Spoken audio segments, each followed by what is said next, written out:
Same RD, may update po ba tayo, sir, sa supposed appearance po ngayon ni Congressman Luis? Magandang hapon po sa inyo lahat.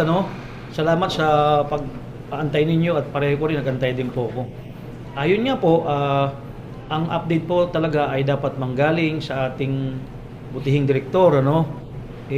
Since nandito na po kayo at busy rin po si direktor, so mag-update lang po ako ng kaunti kasi nag-antay naman po kayo dito sa office. Alas 2 pasado na po, ang appearance po ay alas 10. So it is safe to assume na hindi na pupunta yung sinampinan natin. Yun po Sino po? si Congressman Libiste, yun naman po sumpina. So it's safe to assume na hindi pupunta yung representative niya o siya. Kasi mag-alas 3 na eh. So yun lang pong update ko kasi if you will recall yung si Congressman Jing Paras naman through his lawyers sumulat po sa ating kahapon na requesting documents and resetting of his appearance. So bigyan po natin, i-reset po natin next week. So alam po natin na si Congressman Jing Ruiz or his representatives, lawyers, hindi pupunta po ngayon.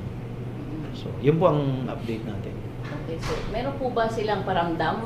May pinadalang sulat or anong means? Opo. Yung representative po ni Jing Paras, Congressman Jing Paras, wrote a letter to us kahapon na receive namin requesting for appearance. Requesting for change of date o resetting. So pinagbigyan natin. Tapos late po today, na-receive po natin yung letter from the lawyers of Congressman Leandro Libiste requesting for some pieces of documents na according to them na pwede nilang pag-aralan, asking for the nature of the case, nature of the investigation para rin ma-appraise sila for them to intelligently answer our interview kung magpunta sila rito. But without asking for a resetting, So alam naman po natin na today po suspended po ang pasok sa gobyerno, dahil nga po sa panahon. So it is also safe to assume na bibigyan din po natin sila ng pagkakataon next week din po na reset din yung appearance nila. So yun po. Ano po ba yung content ng is it the same as the request of Attorney Mark Tolentino, abogado ni Congressman Jing Paras? Halos parehas po ang nilalaman na nag-request ng mga documents, asking for the nature of the case, and yung ganun. But without the specific request ng change, resetting of appearance.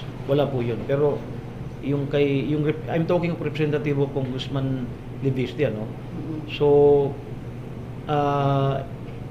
bibigyan na rin po natin sila ng resetting ng appearance kasi nga po ngayon suspended po ang work sa gobyerno. So ganun po. So yung request po pinagbigyan niyo po ba yung nire-request nilang dokumento o hindi?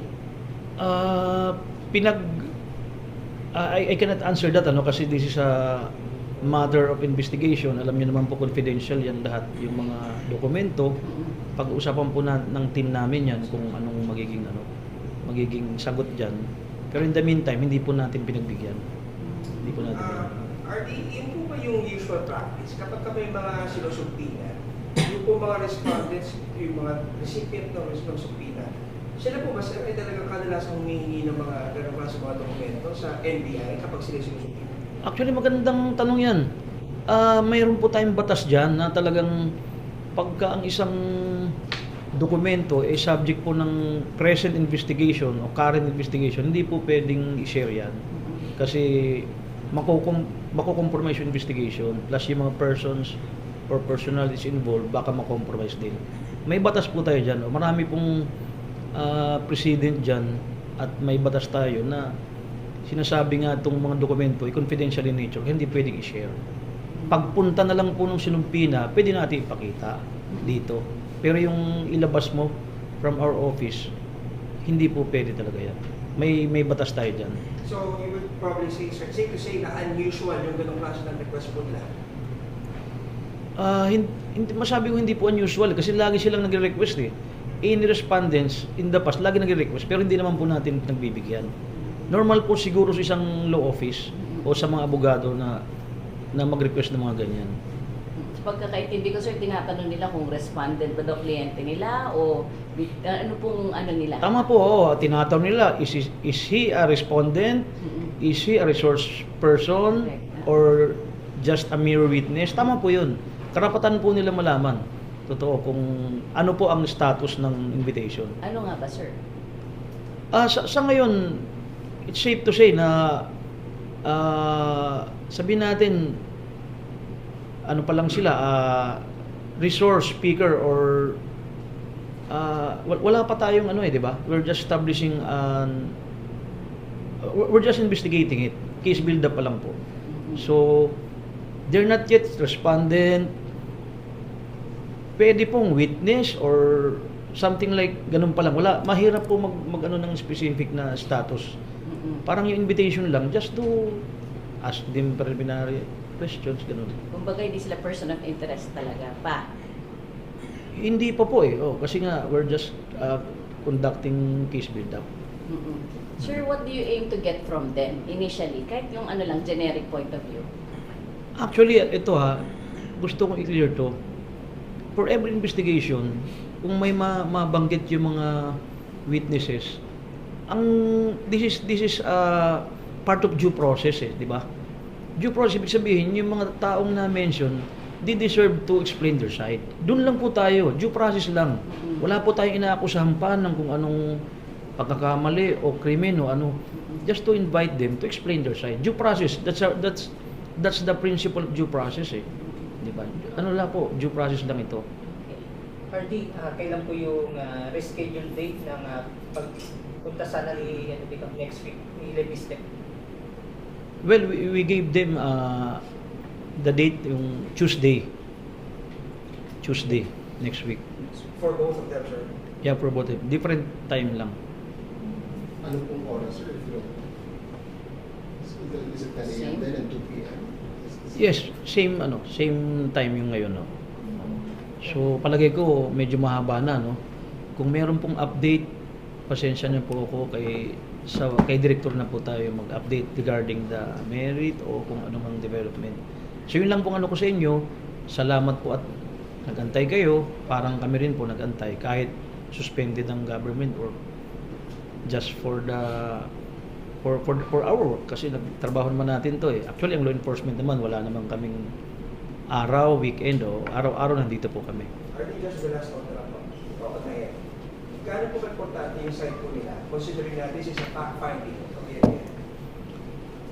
Napaka-importante po kasi para makuha natin kung ano yung gusto nilang sabihin sa atin, sa mga investigador. Para alam din po natin kung ano ang tatakbuhin na investigation.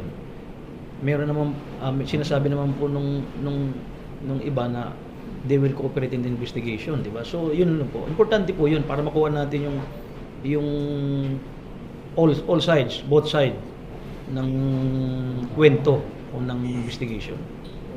Hindi, sorry, last na sa akin. Bukod kay Lebiste at Paras, may iba pa pong pinasabina yung NBI sa kaso na to. Diretsuhin ko na po yung dalawang abogado na binabanggit ng Talong Macho. Pasensya na po hindi po ako makakapag-comment tungkol diyan kasi mga development, sabi ko sa inyo, yung merito o yung significant na development, si director na po ang mag-update sa inyo. Sir, para sa mga last from my end, kung sakaling hindi po dumating, ano pong effect noon ng mga inimbitahan po ninyo? Hindi naman pong kailangan yung principal lang dumating, pwede naman po yung mga representative like lawyers. At kung hindi naman po dumating talaga, well, we will proceed with our investigation. Ganun lang po yun. Kasi ang pagsumpina naman wala naman po kaming contempt powers yung sampina natin. Pag pumunta sila, thank you para makuha natin yung side nila. Sabi ko nga, pursuant to the due process clause of the Constitution, di ba? Karapatan marinig yung lahat ng parties. So kung hindi naman po dumating, we will just continue with our fact-finding investigation. Kawalan po ba nila yun? Ayokong sagutin po yan kasi nasa estratehiya na po ng mga abogado yan eh. Thank you po. Thank you, Thank you po.